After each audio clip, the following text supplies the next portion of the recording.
Hi, I'm Wells Thompson, writer of The Catskin and the Rose, Mechaton, and Frankenstein the Unconquered. You can find me on Twitter at Wells Thomp and Blue Sky under the same name. And you're watching and listening to Two Geeks Talking. Hi, I'm Rachel Distler. I'm the artist on The Catskin and the Rose, The Nightcrawlers, and The Color of Always. You can find me at Red Tie Bear on Twitter, Instagram, Tumblr, and Blue Sky. And you're watching and listening to Two Geeks Talking.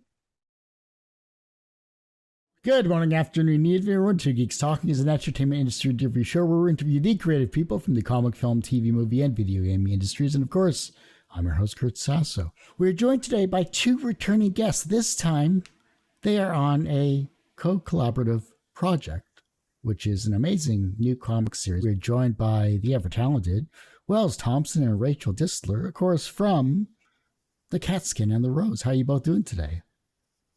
I'm doing pretty good. Just came back from like a trip out, so I'm feeling a little stretched, a little relaxed. Yeah, no, I'm doing fantastic. Thank you for asking. For those that don't know anything about yourselves as creative people and what you're bringing to Two Geeks Talking. My name is Wells Thompson. I'm a comic writer, all around mistake. I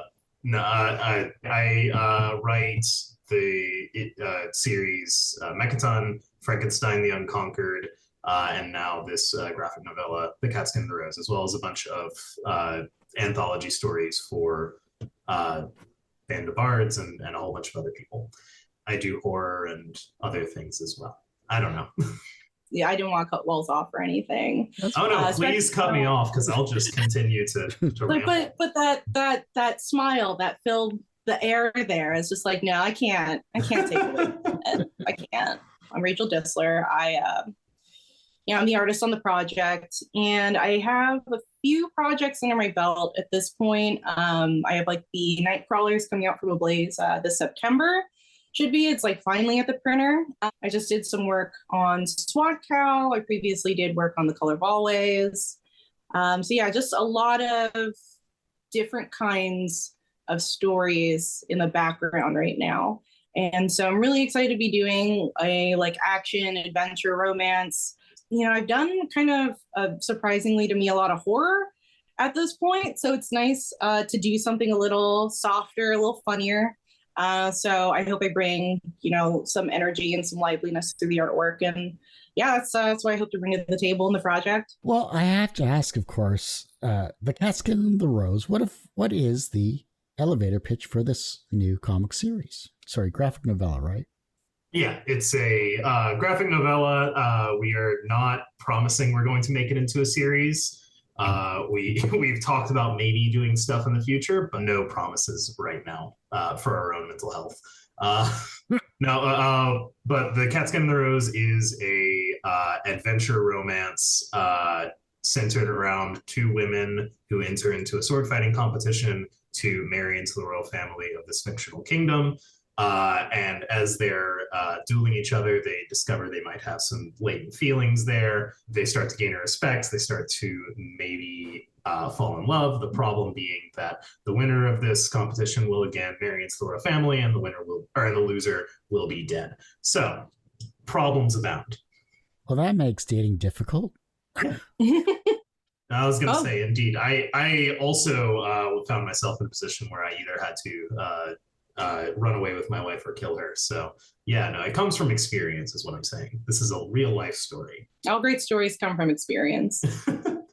I mean, a battle to the death, a love of, a budding romance that ends in death. It almost sounds like a reverse Romeo and Juliet without Romeo mucking things up. I would have to say that probably makes things a little better. Having to have read that play and watched the play, and it's just like, I feel like things could be a little bit less complicated. I know that's sort of the driving force, but come on, Let's talk about the main characters that we happen upon in this particular amazing series so far. Our protagonists are Iselda and Camille. Iselda is the titular Catskin. She is a member of kind of the poorest caste of this kingdom. In a very stratified sense, like has no chance at upward mobility. So her skill in fighting is the only thing that she really has going for her. It's the only way she's been able to survive. She enters this competition as kind of a long shot, like the only way that she can get out of a life of poverty. She is feisty and arrogant and very fun and quick-witted. And then on the other hand, you have Camille, who similarly grew up in poverty, but grew up in a faraway kind of foreign land and has traveled to participate in this tournament for similar reasons to Isolde, but is much more disciplined, martial, and a bit of an eternal disaster, which I love about her. They have a lot in common, but sometimes with a lot of their personality, it is sort of an opposites attract scenario. The more I talk about them and the more I see them, like the more that comes out in the art, the more I just love these characters and getting to explore them.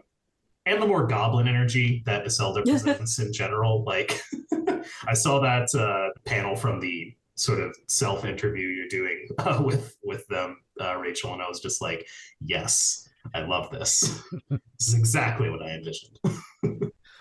That's what I loved about the art that I got to see there as well too, and looking on the Kickstarter campaign as well. Rachel, you're a very talented artist. We've had you on the show talking about your past works as well too. Talk about when you first worked with Wells on creating these characters. What was the initial images that came to your mind that set these characters apart from each other, but also drew them together? I would have to say that, of course, the thing that pops out the most reading the script is how different Isolde and Camille are from each other. So you automatically have that really, fun, tropey and yet like very charismatic interplay of like two opposites, falling in love with each other. Just like kind of immediately gaining the respect of each other's like different attitudes and the respect of just how talented they are as fighters, and just having a lot of fun with them both colliding in terms of like their personalities and the complementary like relationship that you get between, just like, one's the messy one, one's the clean one. It's just it's a tale as old as time, so you have goblin energy Isolde, and you have like the much cooler Camille, and like it's always going to be a field rife with just like material to work with. So, when I have the script with me and I'm just like interpreting the characters, like I want to keep it more lively, more expressive. Like I usually would work traditionally. So this year's a little different in terms of the way I work. Like I finally have this iPad and stuff. So I find that with digital, that's kind of nice, is it lets you fail repeatedly very quickly. And the faster you get through those fail stages, the more you can start pushing it towards like the refined state.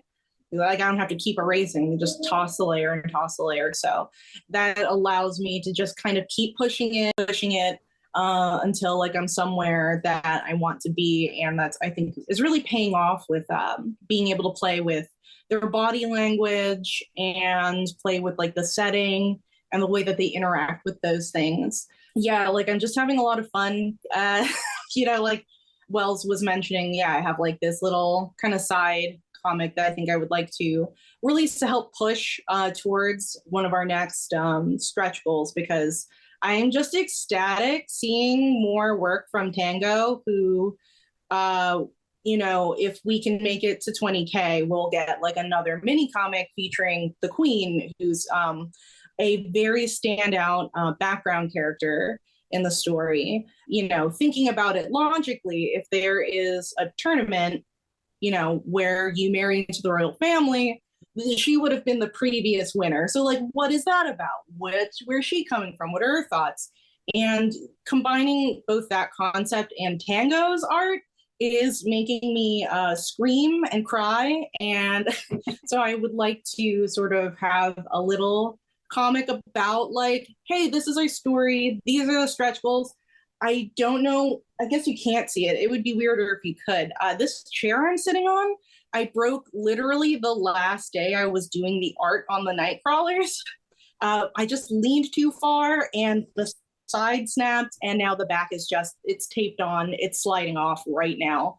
And so it's like, look, if we hit 20K, we get a mini comic from Tango. I can get a new art chair. It's going to be fabulous. So why not play up what I think the best part of the comic is? And that is like their interactions and their personalities. Yeah, I was going to go with what was your color palette for the characters, but the sandwich question was kind of interesting too. But because we briefly touched on your color theory and we touched on that aspect with your other past characters here, what colors were you envisioning with these characters when you started to put their dress and their outfits together for this particular comic? Well, in this case, I obviously wanted two contrasting color palettes, and they both sort of reflect their personalities. You know, one uses a cooler palette and one uses a warmer palette. The first palette that I had thought of was actually Iselda's palette, because I was thinking, you know, if we're thinking about like desert kingdoms, I didn't pick any particular direct point like on Earth, just sort of like a melding of different. Oh, where would I place it? Somewhere like anywhere between the Middle East all the way to India, like that whole stretch, little bits and bobs out of my brain. Hopefully, as I do the pages, I can get some more direct reference, but just kind of thinking about, you know, the fantasy settings I imagine, pulling from that like mental library. I knew I wanted to focus on warm colors as well throughout the like background, just deserts, you know, warm palettes, and then use like the contrasting blues and purples and greens like as kind of spot color. So with her, you know, something very complimentary. You know, she has sort of like kind of a salmon. I can't even think of the word for it right now. Yeah, with like some of the like light kind of green patterning on there, just like for a little bit of pop, because she is very like red toned. And then obviously Camille for her cooler personality. I kind of wanted to pull a little bit more from like that more traditional Western European duelist imagery and pick maybe sort of like that more royal blue. Hers being a little bit tighter around the body, a little bit more masculine versus something more flowing. You know, just keep the interplay happening, both like in terms of color and in terms of like silhouette, that kind of thing. So then, Wells, why was this an important story for you to write? Ooh, for a number of reasons. I had never written a romance before, and it was kind of, I have what I lovingly call creatively ADHD.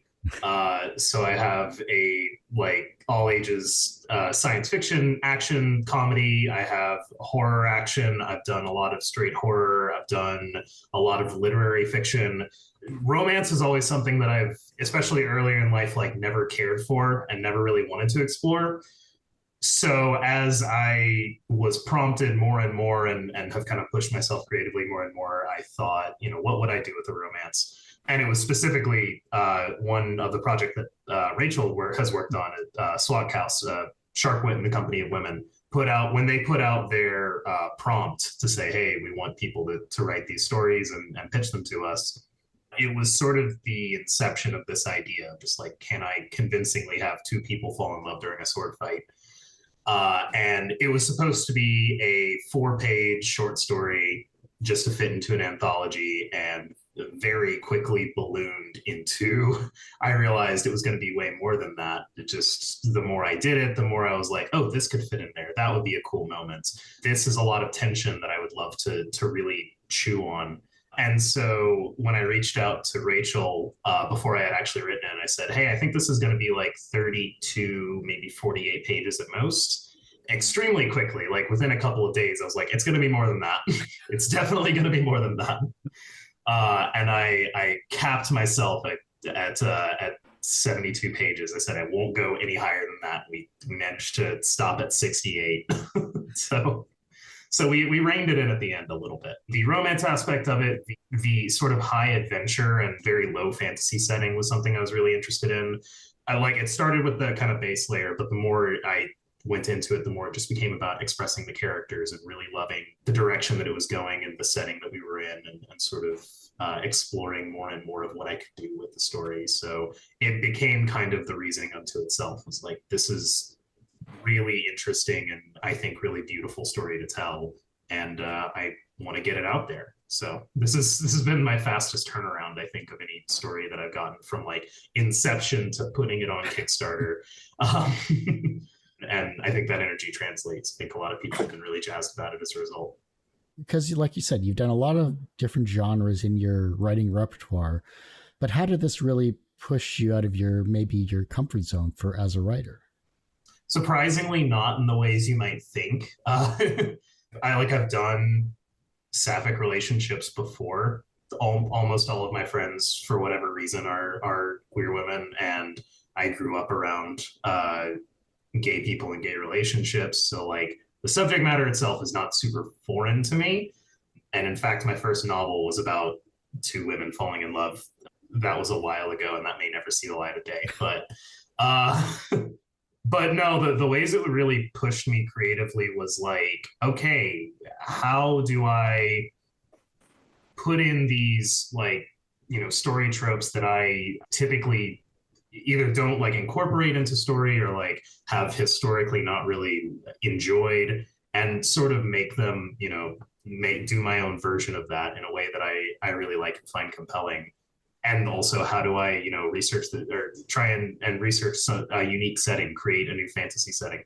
Names, I am awful at names. So trying to not only name characters, but also like a new location and everything, in it, and create an entire cast system with different kind of weird foreign in the sense that like they don't have a direct corollary in our world, but like we can kind of understand them at first blush.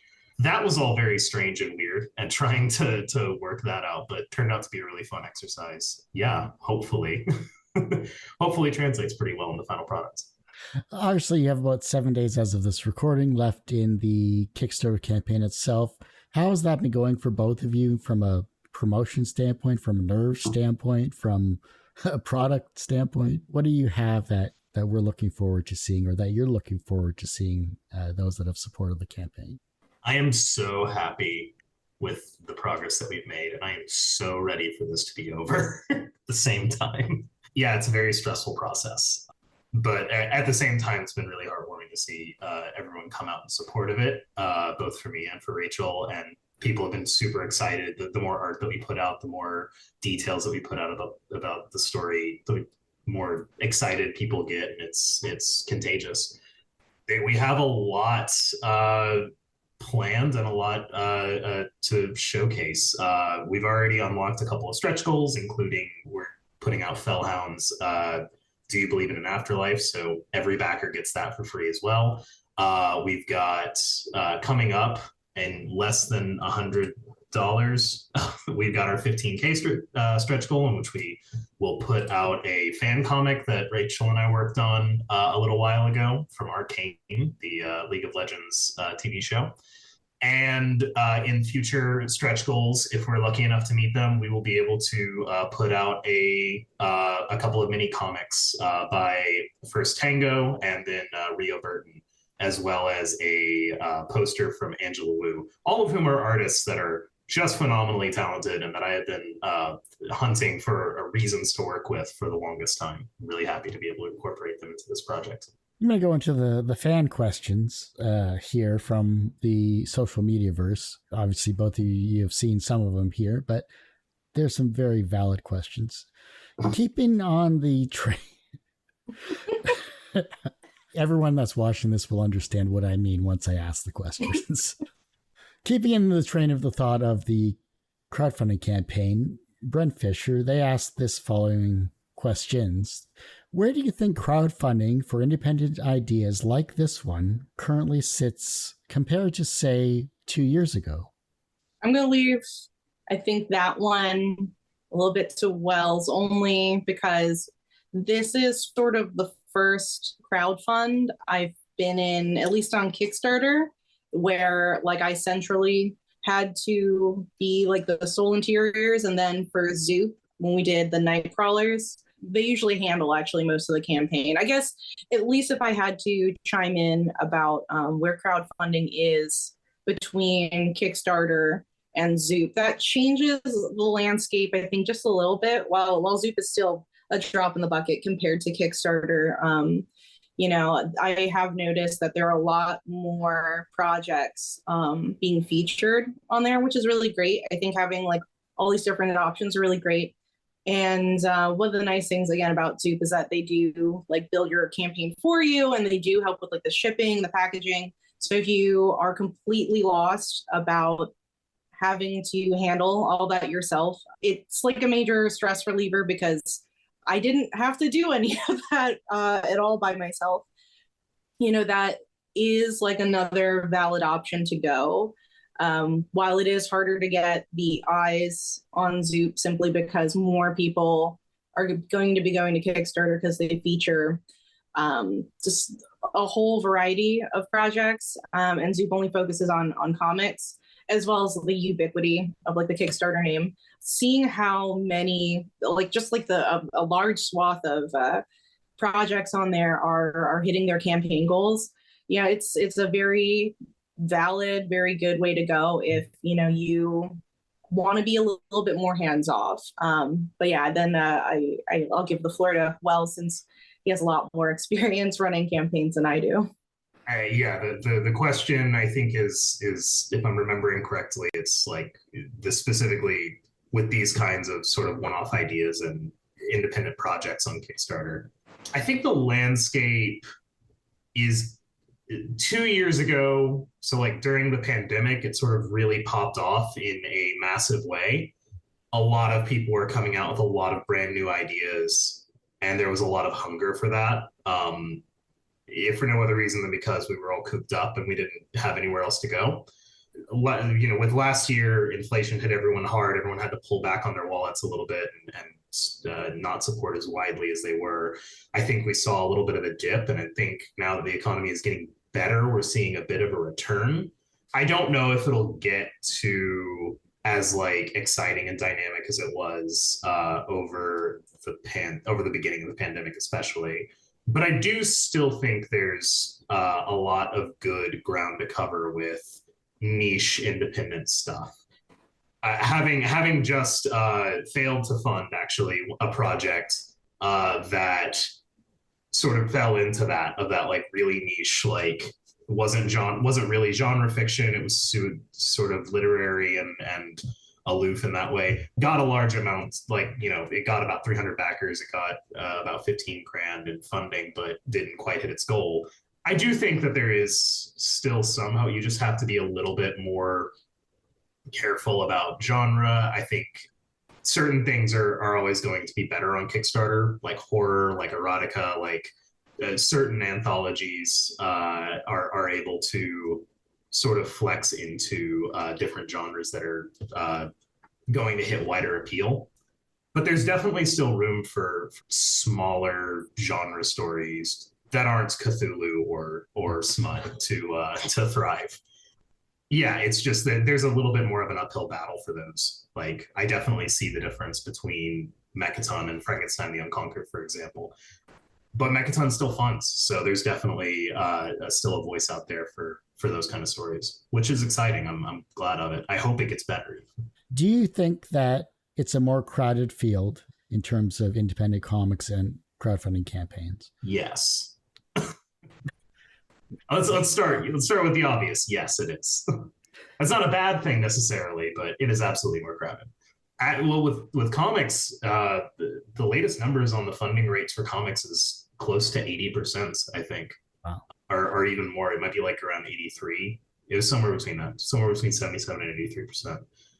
So yeah, Kickstarter has an immaculate track record with funding comic books. I don't think that there being more people here is necessarily a problem or anything.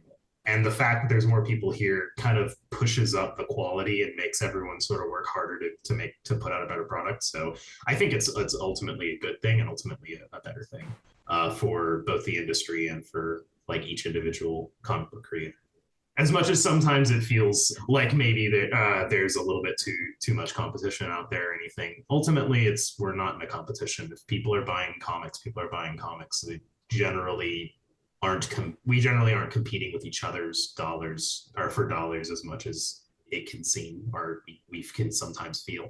I just want to say, I think that's a good point, because the more indie comics that like go up on Kickstarter, and the more that people talk about their project being up on Kickstarter, that's just going to keep reinforcing that if you are interested in indie comics and supporting indie comics and getting your hands on them to read them, that is like a place to go. And when that group of people and like that large swath of people comes over, they're gonna discover your comic, they're gonna discover your friend's comic, they're gonna discover all kinds of different stories. They're there, and I think having that wide array is very good, just because like, say like if there were only 5 comics on there, and like 2 of them are horror and 2 of them are like a superhero comic, it doesn't really detract from somebody else's project. It's not like saying like I'm going to come here specifically to buy this one type of story. You're probably going to get somebody else interested in what the other person's got going on. I think that large diversity of stories is really ultimately more beneficial for everybody getting their project funded. Like we're not made out of unlimited money, but generally I'd say that there is like a limit. If everyone is putting out projects, then you can't expect the same person to go around spending $20, $30, $50 on all of these things. But there are going to at least branch out, get a couple of things that they might not have otherwise, see more stuff than might have otherwise, and it'll be more normalized overall. I think the trends are ultimately really, really good. Yeah, I mean, in the last probably 3 or 4 weeks, I've seen more campaigns from people I know even like blow up to really massive numbers in a very impressive way. Cat Calamia just released one that I haven't checked the numbers lately, but last time I saw it, it was well over 20,000. Natasha and Michelle Abounder have Sapphic Pulp that is rapidly approaching 30K. Of course, you have like Charles Stickney with what is it? How I Slept My Way Through College. That is absolutely blowing up as well. We have a lot of simultaneous projects bringing in a lot of money, and I don't think that they are like, I think people are excited about all of them. I don't think they're competing with each other in any way. It's totally bananagrams, seeing absolutely just like the numbers on a lot of people's comics, which is just like fantastic. Just seeing so many big numbers from incredibly talented writers and artists.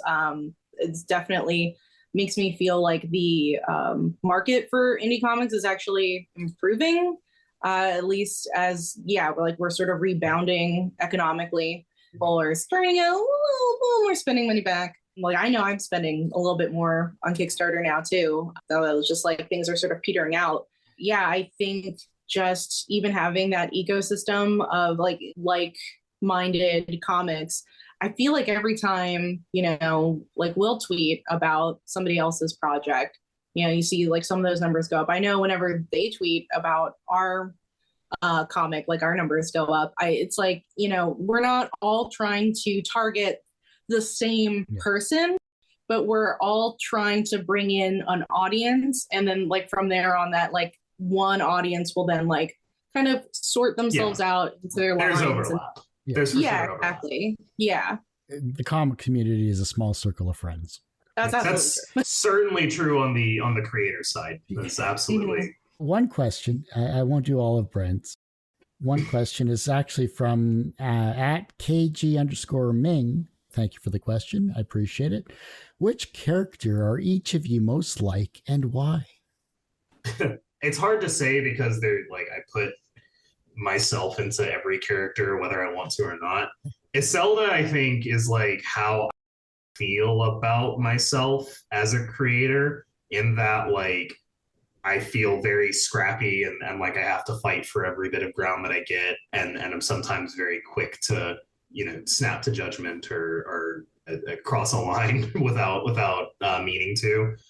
And then Camille is me talking to her when I first met my wife, which is to say, absolutely a disaster. Unable to have a normal conversation.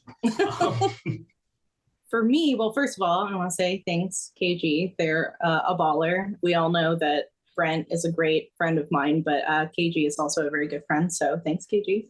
I mean, maybe it's another one of those, like, there are two wolves inside me situation. One like is Camille, one is Iselda. It's just like, oh, they are both gay. It's like those wolves are both very gay. There's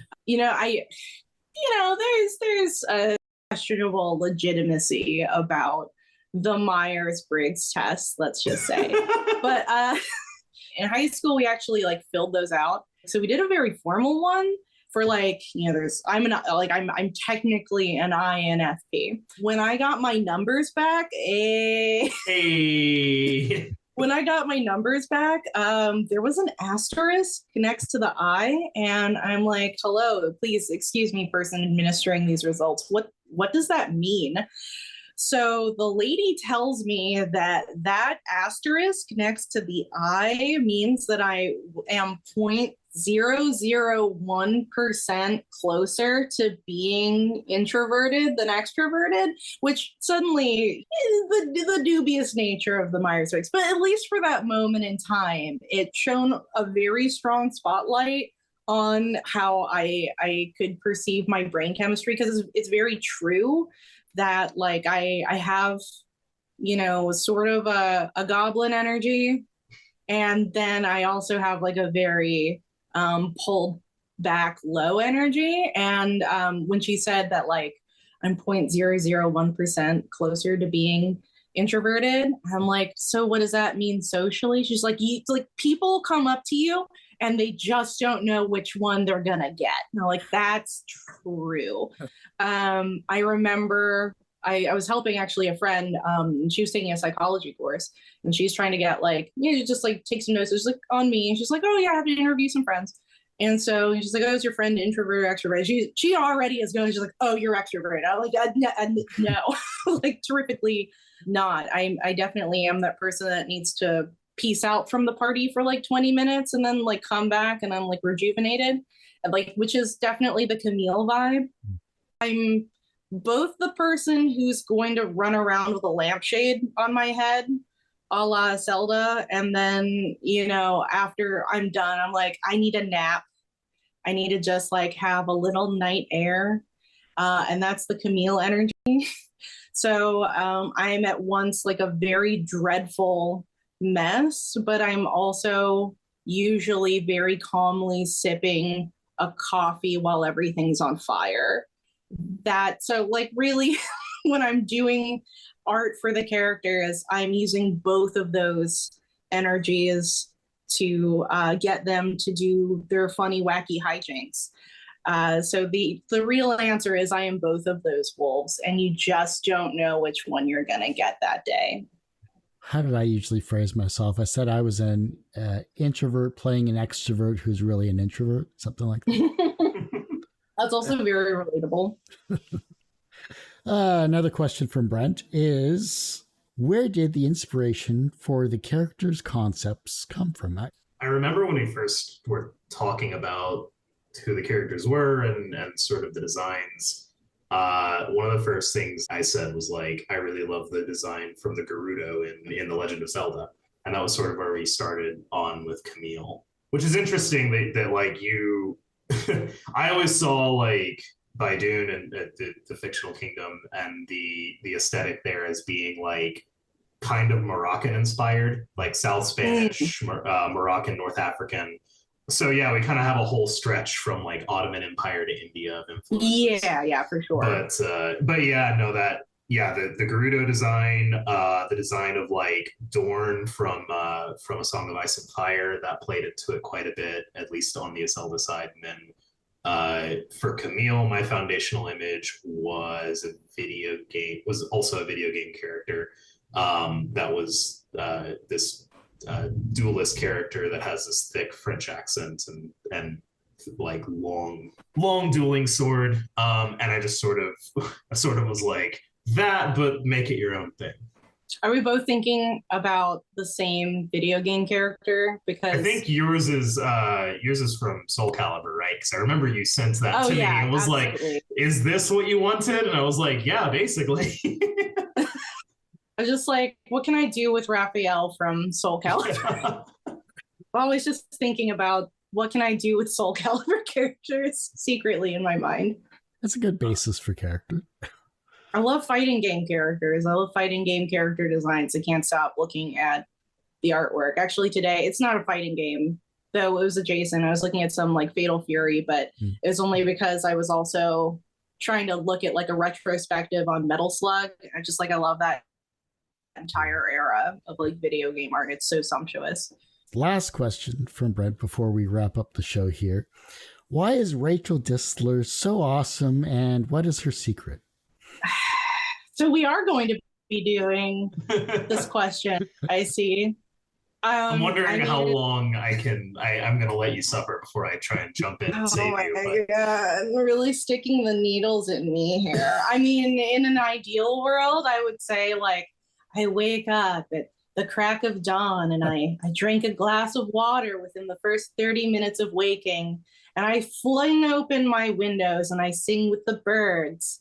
But more often than not, I'm usually waking up like a complete bedheaded mess, and I don't know what day it is, and I'm not really sure what time it is either. So if I have to say if there's any secret sauce to the Rachel Distler recipe, it would always go back to those 2, maybe even 3 wolves. Who even knows? Just having a continuous dialogue of just like when your approach to the creative problem. I mean, sometimes the wolves are very, very distracting, but sometimes they come up with a very good idea. Sometimes you just have to I'm going to say this, and I don't know if my wife is going to watch this interview, but I'm going to say a phrase that we use as an in-joke. And you just got to trust the process. You just got to trust the process.